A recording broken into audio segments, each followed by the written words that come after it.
huge. The cost of heart failure is very much. And as you could see, in Canada, this is a few years old, and the source is written on the right side at the bottom. $12 billion, USA is $120 billion, worldwide $900 billion. Now it's more because, as I said, this is an older slide. In other words, it's very, very expensive. It kills you slowly, sometimes fast, and very painfully. The quality of life is impacted. That's why it's one of the major issues that healthcare has. Next, please. Basically, as I give you the statistic for death in various parts, including world and Canada. Next. The good news is there have been lots of advances. If you had a heart problem 100 years ago, from the day that they tell you that you have heart failure until your death would not be too long. In other words, it was a death sentence. Today, many people, even among you today here, have some sort of heart failure. Now, don't worry, don't go get excited and get more heart failure. We all have some sort of it, or get some sort of it. Next. There are various things you could do.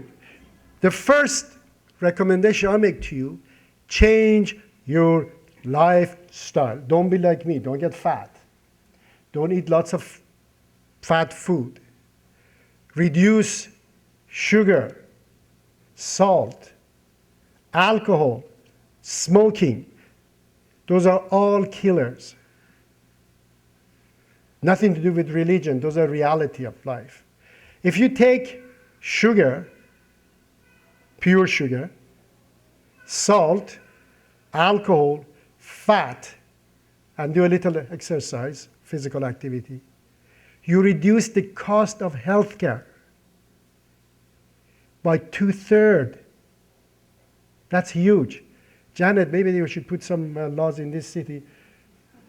No drinking, no too much eating, no candies. So lifestyle is number one. And some of you that if you have problem with heart, if you go to your doctor, don't listen to me, go to your doctor. Make sure you listen to her or him, or not me. You do some change in your lifestyle, you help yourself.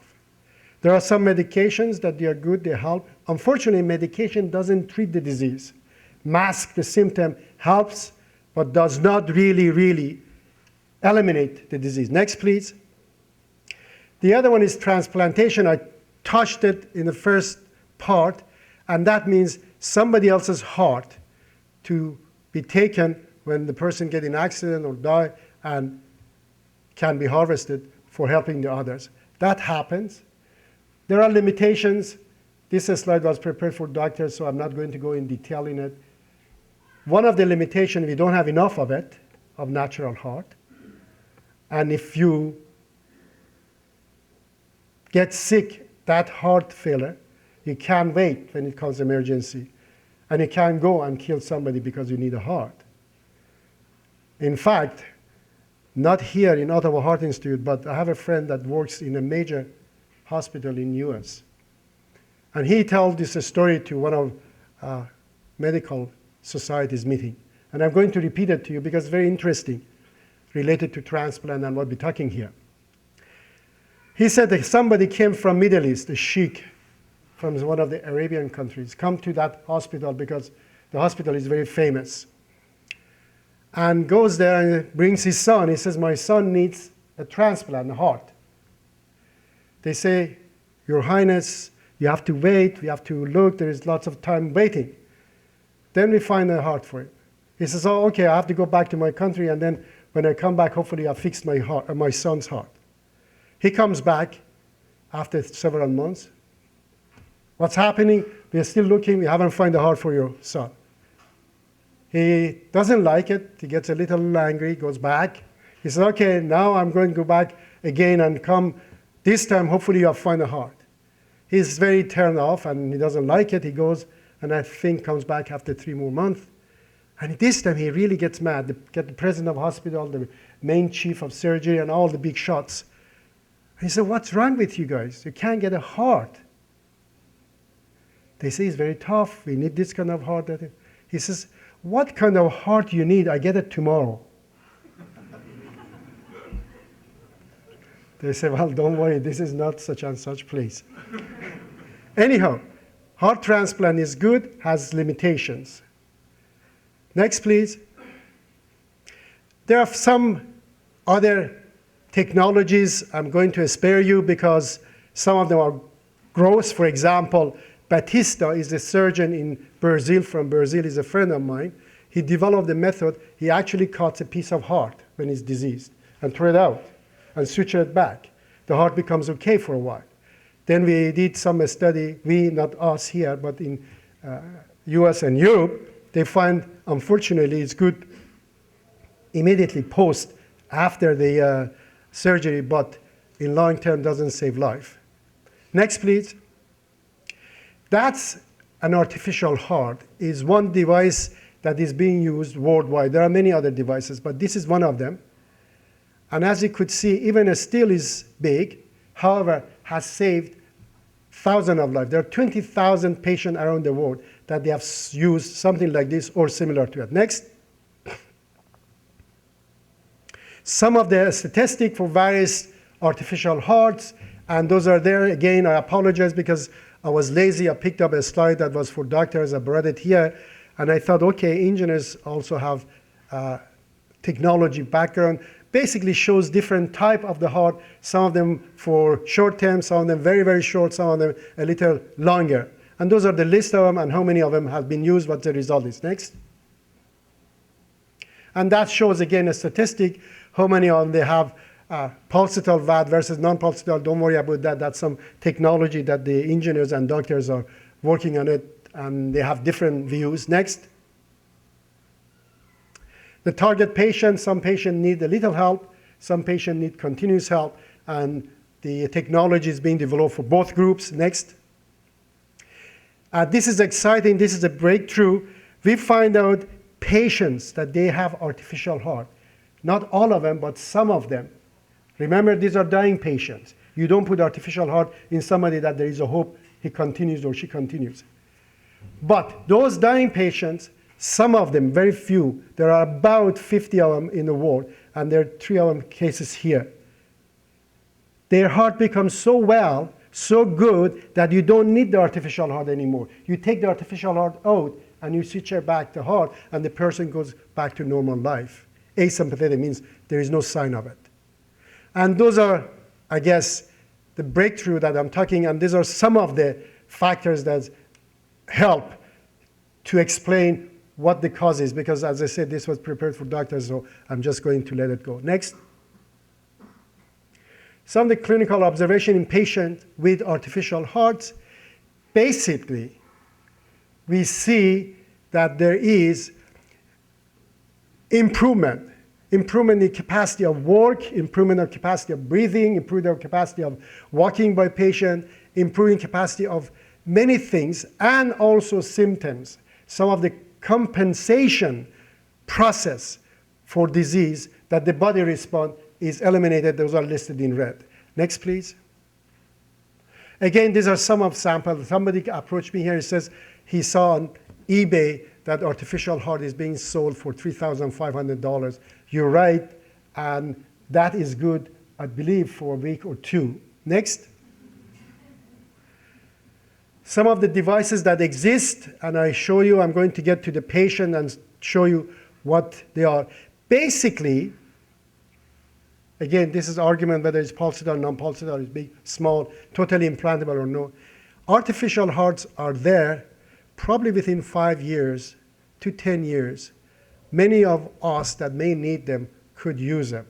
In the same time, maybe other things come up, like tissue engineering, like medications and so on. But at least there is a hope. That's why it's a good news. Next. This is a device that I'm familiar with, and that's a group of the patients. They didn't like me. They cut my head off at the corner.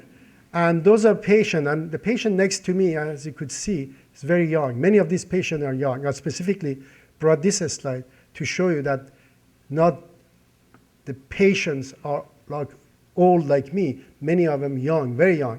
We have seen patients 11 years or younger even. Next, please. This is a man is in US, long-term durability. He was dying and he got the artificial heart, and that's the 3rd year, and he's seeing the grandson he had never seen if he didn't have artificial heart. Next. This is the guy I told you a story. He's in Montreal. Next. This is a father with his son fishing after artificial heart is in him. Next. This is a young 16 years old person in Europe, and he's doing tractor, working with artificial heart. Right now, artificial heart is in him. Next.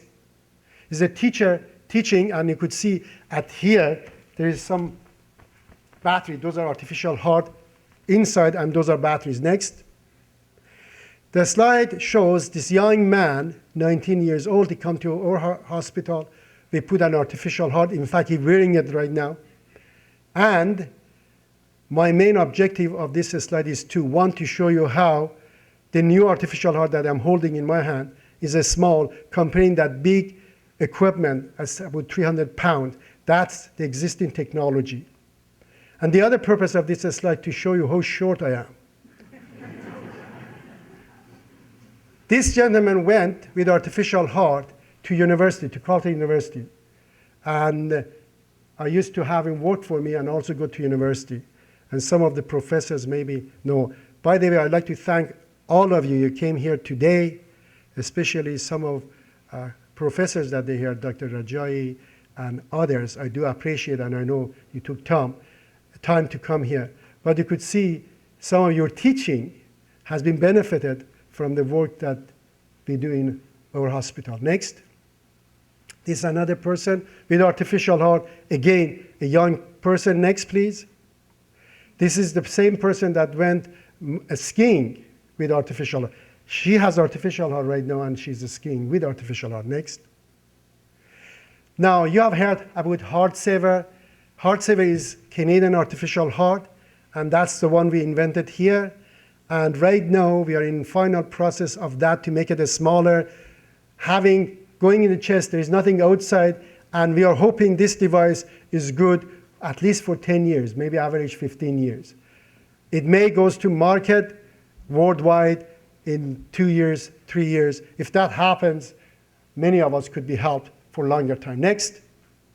The same thing, description of what's happening to it at various stage. Again, this was prepared for another lecture. Next, please. Another one. Conclusion. There is no single treatment for heart failure. However, there are various treatments. Some of them very successful, some of them very promising. I'm hoping that in my life, we see at least several of those become available to us, and one of them is an artificial heart that has been developed in this country. Next. I'd like to thank you for your patience. I know some of them are very dry, it's very difficult, it's not something that you deal with it every day, so I apologize for dryness of the presentation and the topic. However, I hope that you learn a few things about heart disease and its treatment. I have a little bit videotape. Go ahead, please. It's not too long, don't worry. I know you're hungry and tired. خب دوستان عزیز، کانون مهندسین اتاوا یک برنامه موفق دیگر رو پشت سر گذاشت. آقای دکتر ظهیر، شما برنامه رو چجوری ارزیابی میکنید؟ به نظر من برنامه بسیار موفقیت آمیز بود. اهدافی که ما داشتیم یکی این بود که بتونیم جلب بکنیم عده قابل توجهی رو که این مورد میتونم بگم کاملا به خوبی انجام شد. دوست داشتیم که یک سخنرانی داشته باشیم که در سطح خیلی بالایی بتونه صحبت بکنه. این مورد هم کاملا به خوبی انجام شد و همه چیز، یعنی امورات عادی برنامه مثل پذیرایی و غیره و همه چیز به خوبی انجام شد. اینه که من شخصا خیلی راضی هستم و فکر میکنم که دوستان خیلی زحمت کشیدن که تونستن این کار رو به این خوبی انجام بدن. من تصور میکنم که برنامه کاملا با موفقیت برگزار شد. شاید در حدود 200 نفر در برنامه شرکت کرده بودند و با علاقه به سخنرانی گوش میکردن و سوالات خیلی جالبی مطرح شد. برنامه بعدی کانون چی هست؟ برنامه بعدی کانون روز 9 آوریل هستش که برنامه بهاره ما هست. ما سعی میکنیم هر فصل یک برنامه اصلی داشته باشیم. در این برنامه آقای دکتر ابوالحسن آستانه که پروفسور دانشگاه برکلی هستن تشریف میارن از کالیفرنیا و 2 سخنرانی خواهند داشت مجددا. یک سخنرانی در مورد بازسازی شهر ویران شده بم که متاسفانه سال گذشته در جریان زلزله‌ای که حتما خاطر حضورتون هست تا حد زیادی از بین رفت، و مورد دیگه که در موردش صحبت خواهند کرد دلایل سقوط یا ریزش این 2 برج دوقلوی نیویورک که اگر ظاهرا طبق نظریاتی که وجود داره اگر طبق اصول کامل مهندسی و تمام ضوابط ساخته می شدن ممکن بود صدمه ببینن، ولی نباید به این شدت ریزش میکردن که در این مورد ایشون آقای پروفسور آستانه در واقع چیف ریسرچر بودن که بررسی بکنن چرا این سقوط انجام شد و به هر حال این کار رو انجام دادن و در این مورد هم برای ما یک سخنرانی خواهند داشت که یک سخنران بسیار برجسته هستن، همونطور که سخنران امشبمون خیلی برجسته بودن. ایشون هم همینطور در رشته خودشون که سیویل انجینیرینگ هست، مهندسی سازه و عمران هست، یکی از برجسته ترین افرادی هستن که ما میشناسیم. بله. به هر حال خانم مشایخ دوستان، من بهتون تبریک میگم. در مدت کوتاهی که از شروع کار کانون میگذره شما موفقیت‌های زیادی داشتید، کار بزرگی انجام دادید و امیدوارم در کاری که در پیش گرفتید بیش از پیش موفق باشید. دوستان عزیز، شما رو در جریان برنامه‌های بعدی کانون قرار خواهیم داد. مهدی فلاحی، تلویزیون شهر ما، اتاوا. خیلی متشکرم.